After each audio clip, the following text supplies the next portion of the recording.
যান আপনি।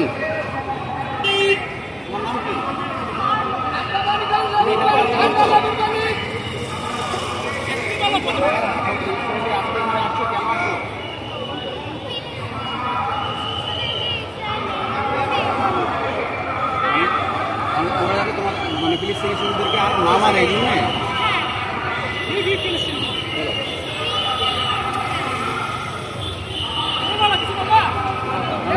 নাম বলবো হ্যাঁ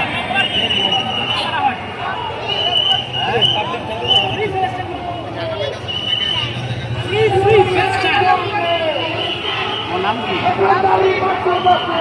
বলো পুলিশ মুক্ত করে দাও।